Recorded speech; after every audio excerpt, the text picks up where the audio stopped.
Durante a votação de um requerimento para uma audiência pública sobre o ativismo judicial, na Comissão de Constituição e Justiça da Câmara, diversos deputados alertaram sobre a urgência não apenas do debate, mas principalmente do Congresso tomar alguma ação face a uma situação já consolidada. O deputado Lafayette de Andrada apontou: vemos de maneira recorrente o Poder Judiciário legislar. Isso é muito grave. Esse é um debate que precisamos fazer. Até onde ele pode ir, porque há a separação dos poderes. Compete ao poder legislativo fazer leis. E muitas vezes o poder judiciário tem extrapolado a sua função, que é de julgar. O deputado José Nelto disse: este é o debate do momento, o ativismo judicial. Nós estamos chegando a um momento em que a sociedade não acredita mais no judiciário brasileiro, porque ele condena, descondena, e isso cria uma insegurança jurídica muito grande para o país. Precisamos debater o ativismo judicial. O deputado pediu para fazer um registro. O judiciário brasileiro se encontra em situação vexatória perante a sociedade. Quando a sociedade passa a não respeitar mais o poder judiciário, a não acreditar mais no poder judiciário, principalmente pela interferência do poder judiciário no poder legislativo, isso é muito grave. José Nelto fez um apelo aos colegas para que hajam como um parlamento. Haveremos de mostrar para a sociedade brasileira que o Congresso Nacional vai reagir e não permitir decisões esdrúxulas, tanto do STJ como do STF. Isso desacredita o judiciário perante o cidadão que quer justiça. Acabam acontecendo injustiças devido ao ativismo judicial. O deputado José Nelto sugeriu mudanças na forma de indicação de ministros de cortes superiores e instituição de mandatos. Ele disse: no caso do Poder Judiciário, nós temos um Supremo Tribunal Federal que não é do povo brasileiro. O Supremo Tribunal Federal, STF, pertence aos ex-presidentes da República. Isso está claro. O deputado afirmou: o que nós queremos é que seja votada a PEC que lhes dê um mandato de 10 ou 12 anos sem o direito à reeleição. O deputado Carlos Jordi, por seu turno, asseverou: hoje nós vivemos uma ditadura do judiciário, vivemos um momento em que temos não só usurpação de competência, mas toda uma escalada de totalitarismo avançando sobre prerrogativas parlamentares. Ele explicou que as imunidades parlamentares foram suprimidas e questionou: como isso foi acontecer? Por que nós permitimos isso? Infelizmente, a Câmara dos Deputados foi esvaziada, o Senado Federal também. Jordi prosseguiu: hoje, os freios e contrapesos do Legislativo, que no Senado Federal estão inócuos, ficam na figura de uma pessoa apenas, que acaba sendo uma pessoa mancomunada com os membros do Supremo. Hoje nós chegamos nesse ponto lamentável em que vemos que o Supremo Tribunal Federal acaba cada vez mais se sentindo um poder moderador.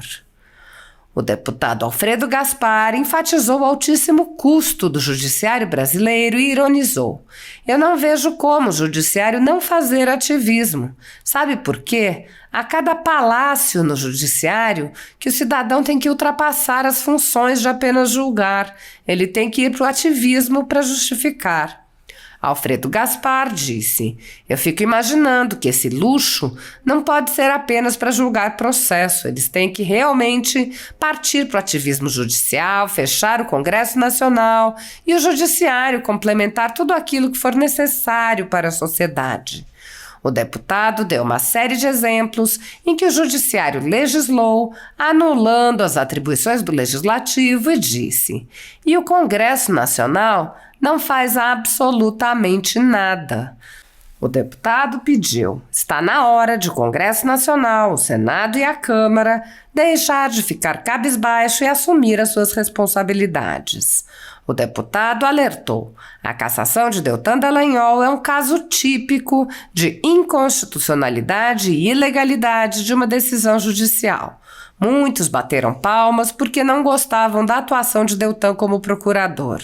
Amanhã vai ser Crivella, depois vão ser os de direita, que hoje são contra o governo.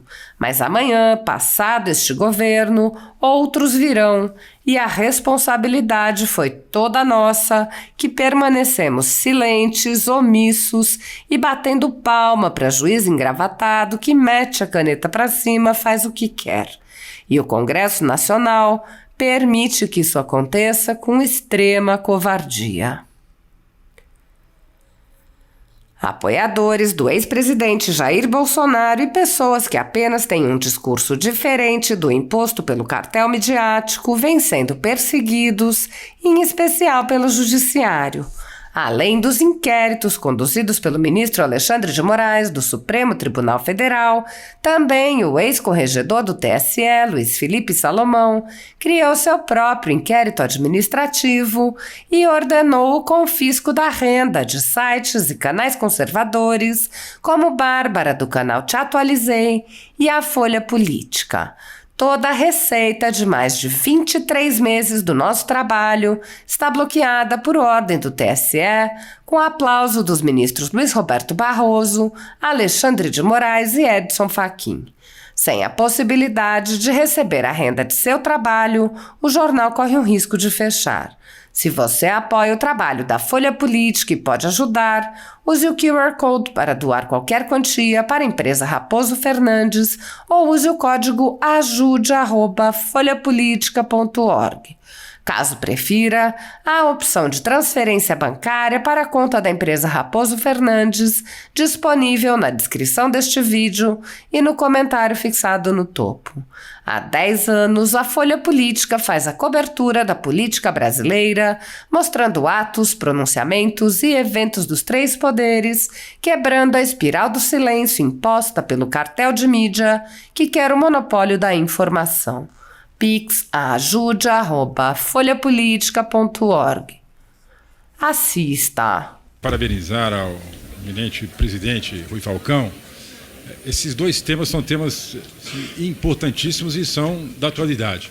A questão das Forças Armadas na democracia, isso é óbvio que é necessário, sempre discutimos, mas mais do que isso, acho que devemos sim discutir a questão do ativismo judicial. O ativismo judicial que a gente vê acontecer de maneira recorrente, o Poder Judiciário legislar. Isso é muito grave. E esse é um debate que precisamos fazer. Até onde pode ir?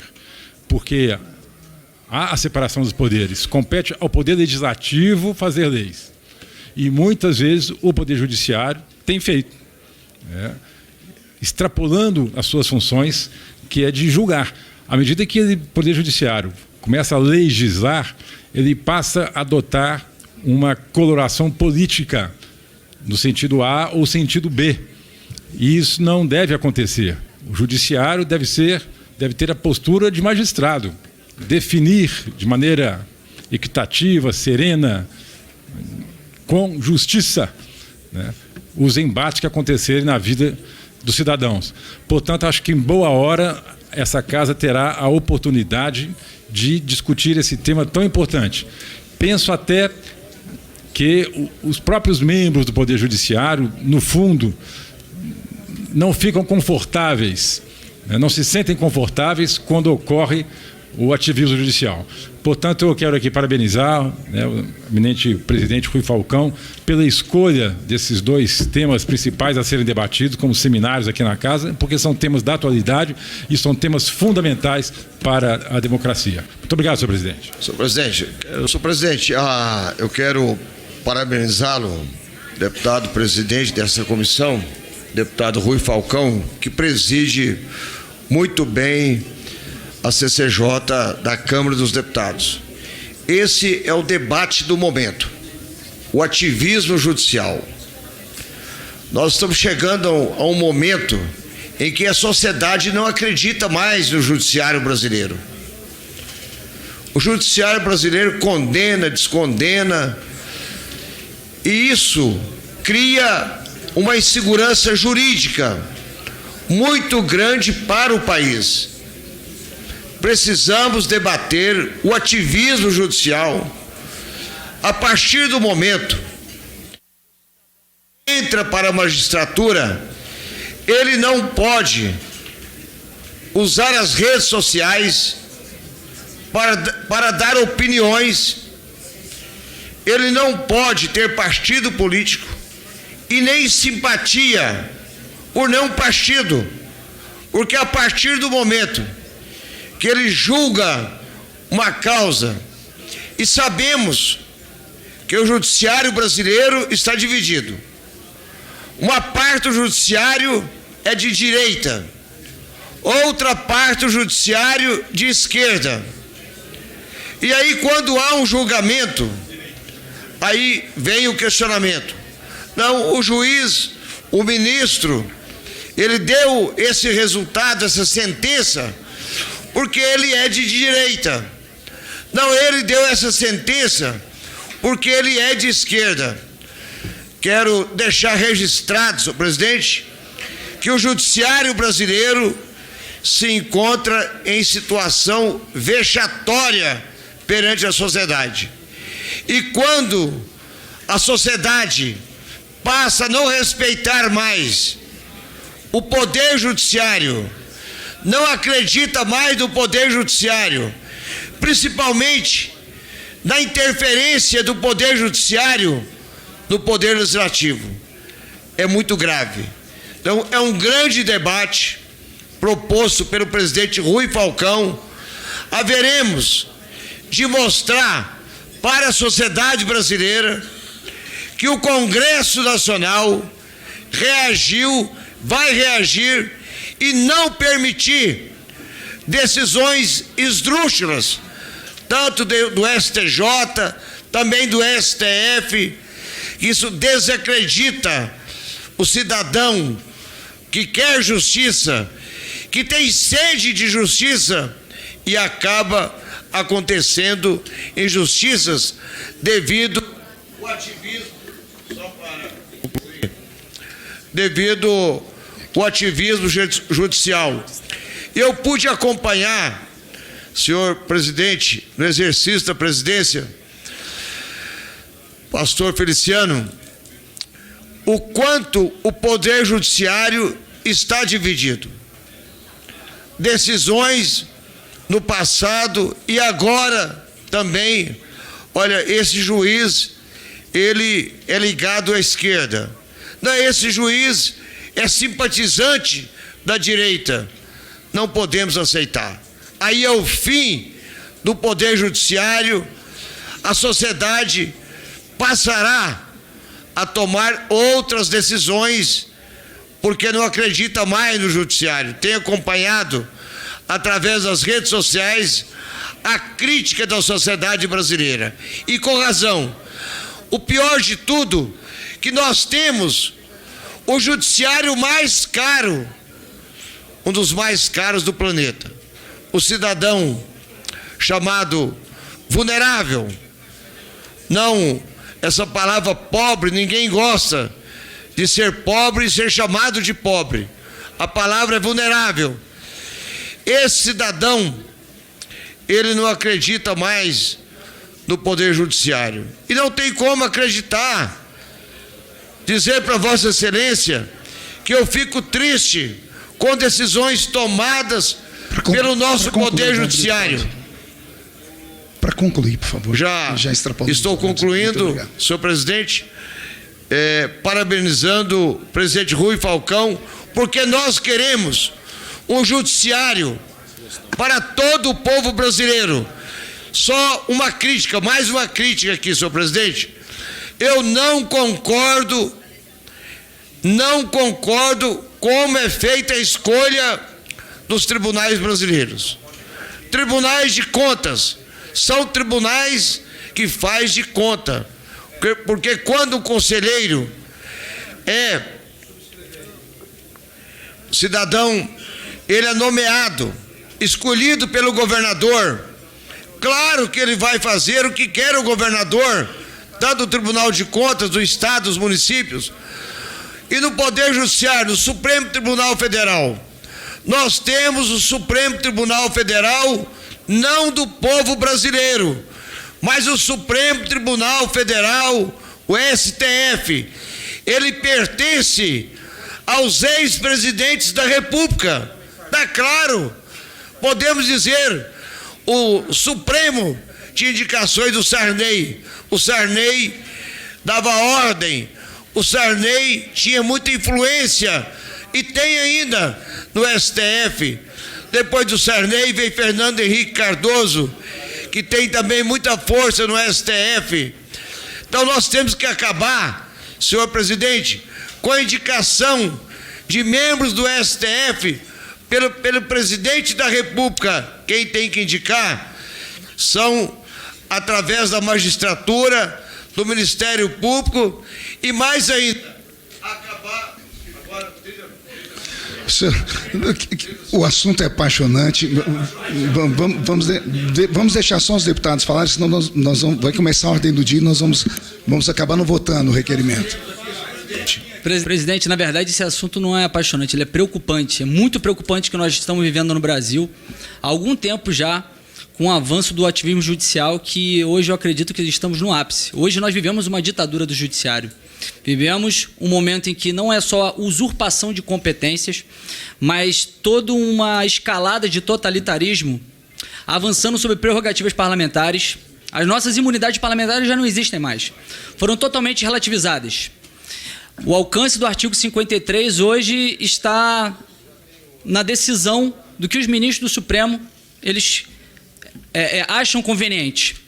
E hoje, até mesmo o parágrafo 2º, a prisão de deputados está acontecendo ao arrepio da lei, ao arrepio da Constituição.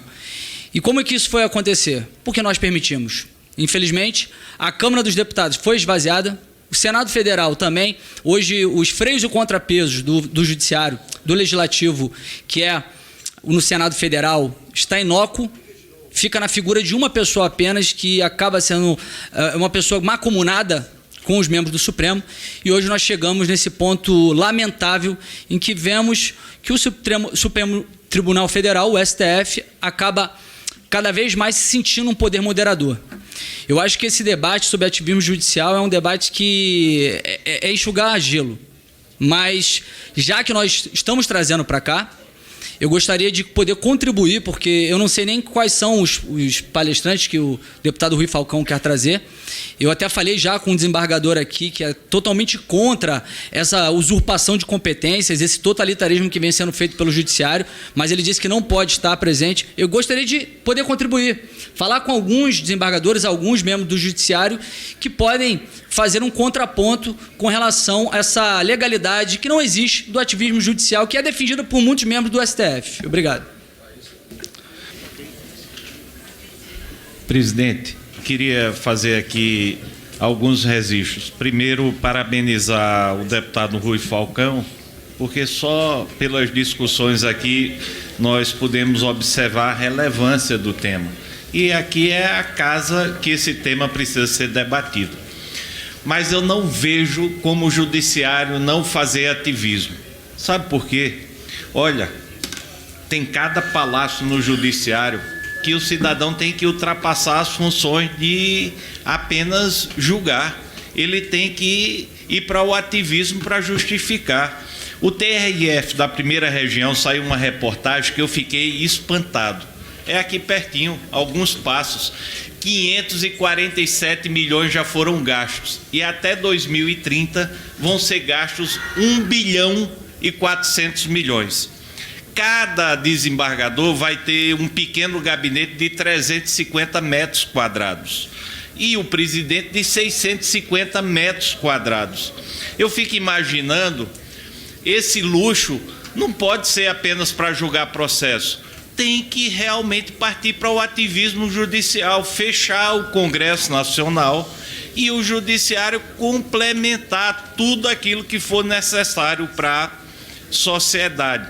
Fez isso no caso Daniel Silveira, fez isso quando adentrou injúria racial e racismo, fez isso na prisão em segunda instância, vai fazer agora no marco temporal que o Congresso está cuidando disso, vai fazer isso agora por cima da legislação na revista íntima, está fazendo isso por resolução na política antimanicomial.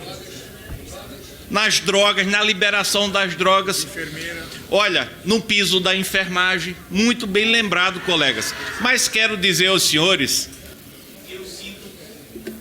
terminando, que eu sinto pena do Brasil quando nós temos aqui ao redor da Praça dos Três Poderes um monumento a ser erguido por 1.400 bilhões que já foi detectado sobrepreço pelo Tribunal de Contas da União, e o Congresso Nacional não faz absolutamente nada. Se fosse aqui, estariam muitos deputados presos. Está na hora do Congresso Nacional, do Senado e da Câmara deixar de ficar cabisbaixo e assumir as suas responsabilidades.